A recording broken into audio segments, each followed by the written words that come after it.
नमस्कार, मैं हूँ हरिशंकर तिवारी और आप देख रहे हैं न्यूज़ 24 न्यूज़। इस समय मैं पश्चिमी दिल्ली में हूँ और पश्चिमी दिल्ली में एक खास व्यक्तित्व से आपको मिलवाने के लिए आया हूँ, जिनका नाम है डॉक्टर अजय कुमार झा जी। डॉक्टर अजय कुमार झा जी शिक्षाविद और तो हैं ही हैं, लेकिन सबसे बड़ी बात है कि अभी इनको साहित्य अकादमी के जनरल काउंसिल का सदस्य बनाया गया है और इसको लेकर के पूरे क्षेत्र में, खासतौर से मिथिला में खुशी की लहर दौड़ गई है। और इसी सिलसिले में मैं इनसे बात करने के लिए आया हूँ और आपको इनके ही मुखारबिंद से सुनाऊंगा इनकी कहानी, इनकी जुबानी। आइए मिलते हैं डॉक्टर अजय कुमार झा जी से। धन्यवाद, आपका बहुत बहुत स्वागत है डॉक्टर अजय कुमार झा जी। सबसे पहले आपका बहुत बहुत धन्यवाद हरिशंकर जी, आपने मुझे इस लायक समझा और आप मेरे पास आए, आपने समय निकाला। निश्चित रूप से साहित्य अकादमी के काउंसिल का अगर मुझे सदस्य चुना गया है तो ये मेरे लिए बहुत सम्मान की बात है, क्योंकि मैं बेसिकली शिक्षक हूँ। अध्ययन अध्यापन मेरा काम है, इतिहास का छात्र रहा हूँ और ऐसी स्थिति में साहित्य से जुड़ाव है। और इस कारण से जब अपनी मातृभाषा का इतना बड़ा जिम्मेदारी दिया जाता है कि आप अपने मातृभाषा की सेवा कर सकें, तो निश्चित रूप से खुशी होती है। खास करके जब आप साहित्य अकादमी के जनरल काउंसिल में संस्थागत प्रतिनिधि के रूप में चुने जाते हैं, तो ये एक बहुत बड़ी जिम्मेदारी है। और इसका एक कारण और भी है, मैं आपको बताऊं कि आज मैथिली का बहुत विस्तार हो रहा है। बिहार के मिथिलांचल के क्षेत्र में जो मैथिली है वह तो है ही, इसके साथ ही आप देखिए कि झारखंड में भी मैथिली दूसरी भाषा है, जो दूसरी राजभाषा है वहाँ की। दिल्ली में आप देखिए लगभग 35 से 40 लाख मैथिल रहते हैं। यहाँ दिल्ली सरकार की मैथिली भोजपुरी अकादमी है और ऐसी स्थिति में अगर दिल्ली में रहने वाले मैथिलों के रिप्रेजेंटेशन का मौका मुझे दिया जाता है तो निश्चित रूप से ये मेरे लिए बहुत बड़े सम्मान का विषय है। एक बात मैं बहुत स्पष्ट कर देना चाहता हूँ, जहाँ तक मेरी जानकारी है, जनरल काउंसिल के सदस्य होने के नाते साहित्य अकादमी किसी भी भाषा में जो पुरस्कार देती है उसमें मेंबर का बहुत कोई योगदान या बहुत बड़ा रोल नहीं होता है, सिवाय इसके कि उनका काम रिकमेंडेशन का होता है, अनुशंसा का होता है। और उसके बाद जो रेफरी होते हैं उनका रिकमेंडेशन होता है और फिर जूरी डिसाइड करती है कि किसको ये पुरस्कार दिया जाना चाहिए। तो ऐसी स्थिति में ये समझना बहुत महत्वपूर्ण हो जाता है कि मेंबर होने के नाते हम ये जरूर सुनिश्चित करने की कोशिश करेंगे कि जिन भी व्यक्तियों का, जिन भी साहित्यकारों का नाम रिकमेंड किया जाए वो अपने क्षेत्र में माहिर हों, उनकी जो कीर्ति हो वो स्तरीय हो, और साथ ही ये ज़रूर सुनिश्चित किया जाएगा कि मिथिला और मैथिली के सेवा करने वाले जितने साहित्यकार हैं उनमें अच्छे लोगों को पुरस्कार के लिए नामित किया जाए।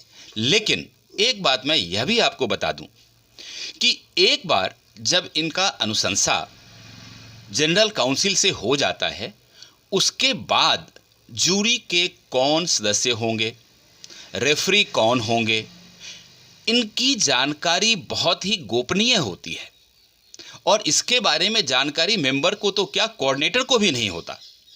इसलिए विवाद का जहां तक सवाल है, आपने प्रायः देखा होगा कि विवाद व्यक्ति का होता है, कीर्ति का नहीं होता। मैं ये कह रहा था कि संयोजक के रूप में जो अशोक अविचल जी का काम रहा है वो अत्यंत महत्वपूर्ण रहा है और सराहनीय रहा। चूंकि संगोष्ठियां आयोजित की गईं, जैसे प्रयागराज में हुआ, मधेपुरा में हुआ, सहरसा में हुआ, जमशेदपुर, कलकत्ता, तो विभिन्न जगहों पर जब संगोष्ठियां हुईं। अशोक अविचल जी के कार्यकाल को आप किस रूप में देखते हैं? जैसा कि मैंने आपको पहले बताया, उसमें दो महत्वपूर्ण बात मैं जोड़ना चाहता हूं जो मेरी जानकारी में आया है।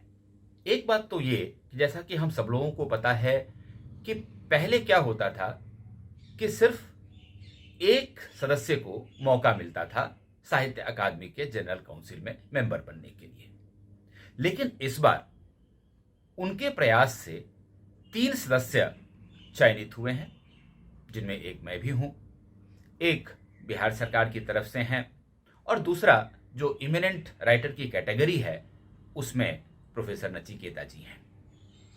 साथ में मैं आपको ये बताऊं कि ये पहली बार ऐसा हुआ है कि पूर्वोत्तर क्षेत्रीय भाषा पुरस्कार पहली बार किसी मैथिल को मिला है। ये अपने आप में एक बहुत बड़ी उपलब्धि है। जी, क्या प्लानिंग कर रखा है आपने जो खास तौर से मिथिला मैथिली अकादमी की जो समस्याएं हैं उसके समाधान के लिए? देखिए, इसके बारे में एक बहुत महत्वपूर्ण बात मैं आपके साथ ये शेयर करना चाहता हूं कि हमारी कोशिश रहेगी कि युवाओं को आगे लाया जाए। जो युवा लेखक हैं, जो युवा साहित्यकार हैं, जो मैथिली में रचना करने में विश्वास रखते हैं और करते हैं, उनको अधिक से अधिक मौका दिया जाए। ये एक प्रायोरिटी होगी मेरी।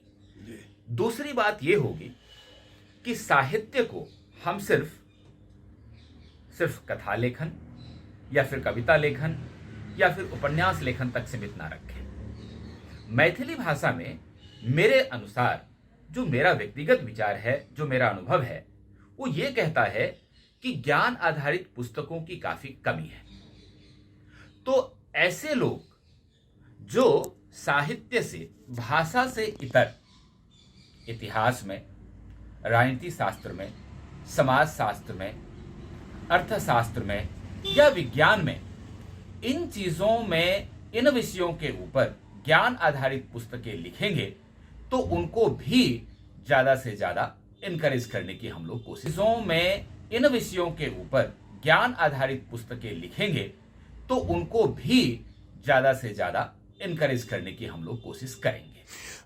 सबसे अब आखिरी सवाल आपसे है ये कि आज अटल बिहारी वाजपेयी जी का जन्मदिन है और अटल बिहारी वाजपेयी जी एक साहित्यकार, कवि तो जो थे मिथिला मैथिली के लिए उनके योगदान पर अगर आप कुछ 2 लाइन कहें तो ये, चूँकि हमारे अधिक दर्शक जो है वो मिथिला मैथिली के ही है, तो हमारे लिए भी, हमारे दर्शकों के लिए भी ये एक अच्छा। श्रद्धेय अटल बिहारी वाजपेयी जी जो हमारे पूर्व प्रधानमंत्री थे, उनका आज जन्मदिन है। हमारा हार्दिक श्रद्धांजलि है उनको और मैं उनको सादर नमन करता हूं। यदि हम खास करके मिथिलांचल की बात करें तो मिथिलांचल 2 चीजों के लिए हमेशा उनका आभारी रहेगा, उनका ऋणी रहेगा। एक बात जो महत्वपूर्ण है वो है कोसी महासेतु का निर्माण। आपको पता होगा कि कोसी महासेतु के बनने के पूर्व सहरसा, पूर्णिया और कटिहार, उन क्षेत्रों में अगर जाना हो आपको, और यदि आप दरभंगा मधुबनी के क्षेत्र में रहते हैं तो काफी समय लगता था। लेकिन कोसी महासेतु के बनने के बाद अब वो दूरी काफी कम हो गई है और काफी कम समय में आप इन दोनों क्षेत्रों में एक जगह से दूसरी जगह पे पहुंच सकते हैं। दूसरी जो एक बहुत महत्वपूर्ण बात ये हुई कि मैथिली को संविधान के 8वीं सूची में स्थान दिलाया जाए। इसके लिए संघर्ष तो काफी लंबा रहा, लेकिन सफलता श्री अटल बिहारी वाजपेयी जी के शासनकाल में ही हमें मिली, जब संविधान के 8वीं सूची में मैथिली को स्थान मिला। तो इन दोनों बातों के लिए हम हमेशा उनके आभारी रहेंगे। जी, बहुत बहुत धन्यवाद।